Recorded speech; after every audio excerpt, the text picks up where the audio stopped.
When morning comes, Odysseus is luckily still alive. That ember, that firebrand that's tucked underneath the ashes in our simile really does survive until the next morning and the fire gets going. Odysseus is off. He comes up out of his leaves, and when he does, he sees this scene in front of him of amazing beauty. These young women washing laundry at the nearby edge of the river. And if you've ever been looking for, or in your wider experience, run across a situation where young women are characterized as being exciting in an erotic way around a pond or a river or a spring, this is the archetypal example of such a thing in Western literature. There they are, these beautiful young girls busy with their laundry during the day, and here's this grizzled man who sees what's happening and is in an incongruent situation with them, the flower of their youth and his own near-death kind of situation. In the transition between book 5 and 6, we make an important change. We've seen Odysseus suffering through book 5. We're going to see him through book 6 and beyond endure. There are trials and tribulations that he has been subject to. And really the bottoming out point is where we just ended in book 5. This is of a long series of not just what happened on Ogygia with Calypso, and not just what happened with Poseidon in the storm and him washing up on the shore of the island of Scheria, but of all the things that happened before that. It's been a long, long period of suffering. Now Odysseus is we're going to see him endure, bear up from that suffering, put things back together, and then get ready to take back his own kingdom and take his own rightful place. Well, we've got a lot to do before then. Through book 6, which we're going to have a look at now, he's going to find his first footing back in human society. In book 7 and 8, he's going to find his footing more stably in more complex human society, and then from book 9 and forward, we're going to see him take the reins and display his hero-ness in lots of different ways. So here Odysseus has got his life. Thank goodness he's made it through the night. Now he has to figure out what to do next. Remember that he is without clothes. He's got to figure out a way to get clothes, and that's going to mean also he's going to have to regain his speech. He finds nearby him that these young women are doing laundry. He's in the embarrassing state. I'm actually standing in between Odysseus and Nausicaa, and in between here is Athena. Hello, Athena. Thanks for keeping an eye on our hero. And Odysseus is now utterly bereft of everything, including clothes. And the embarrassment of the situation and the abject position that Odysseus is in, bedraggled, starving, hungry, pummeled. He has nothing. He's lost everything, including his own clothes. Now he has to figure out a way back in. Well, the first step is going to be to find some clothing to cover himself so he's ready to rejoin human society. And in order to do that, he's going to have resort to and find back again his way with words. Words are Odysseus' friend. He is a master of persuasion. He is able to get people to do things for him, and he's able to make good alliances. Odysseus is extremely capable in the arts of language. So when he gets started there in book 5, in book 6, he's got a couple of tasks. First of all, make sure to make a connection with this group of young girls because he's going to need an ally, someone to help him. He, in this abject position, has no way to rejoin human society. He needs to find a way in and needs some help to be able to do that. The first thing that he's going to need is clothes, and in order to get those, he needs to use his words.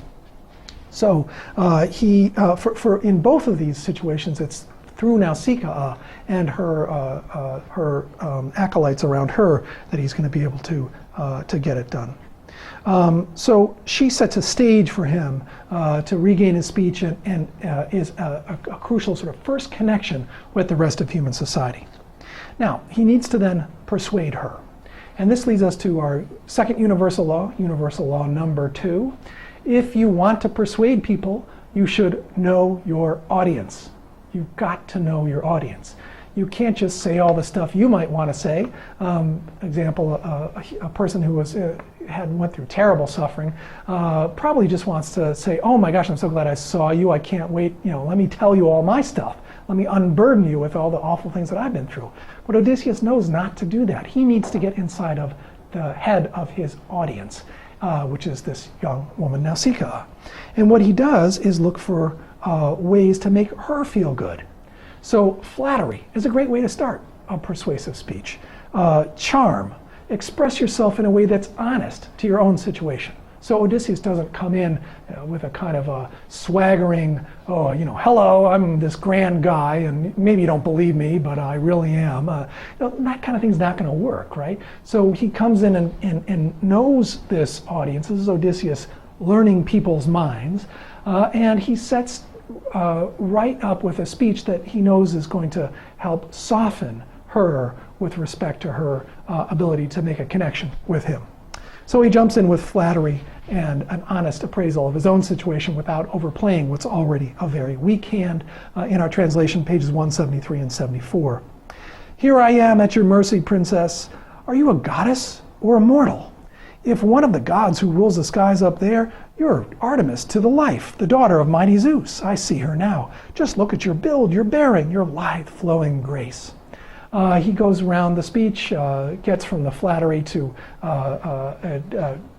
positioning himself, talking about what a lowly person he is, and then kind of drops a little hint at the end of his speech. I hope you get everything you want in life, and may the gods bring you a husband, a house, and lasting harmony.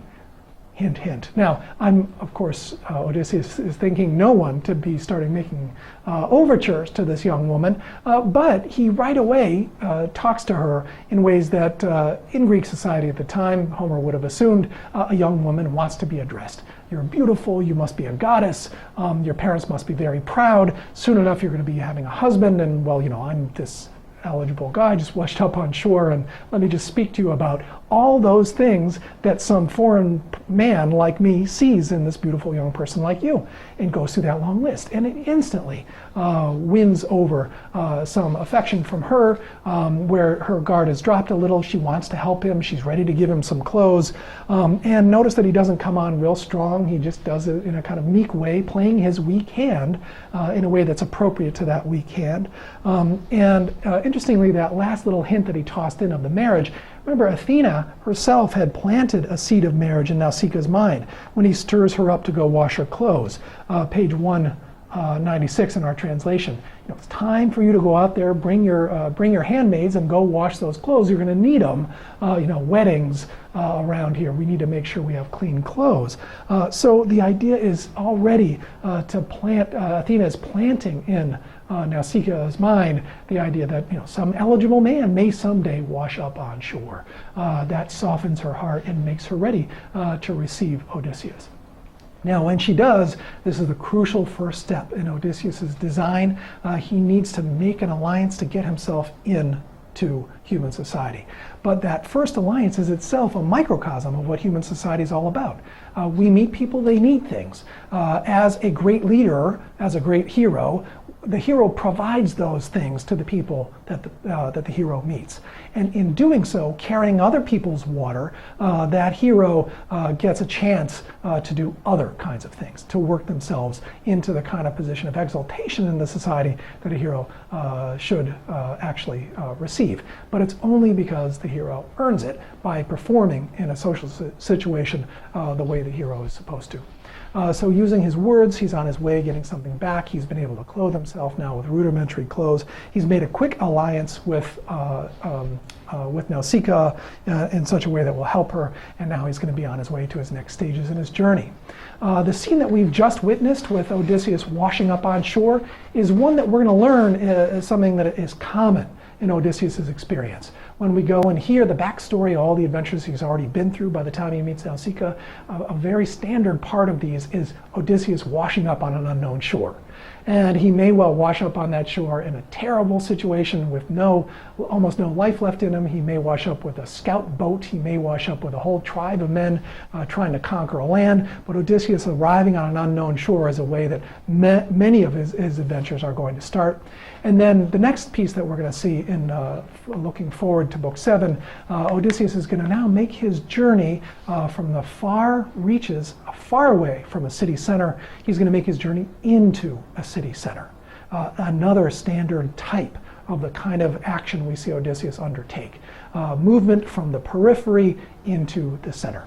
That's something that we'll see in our next lecture, and look forward to talking with you about it at that time.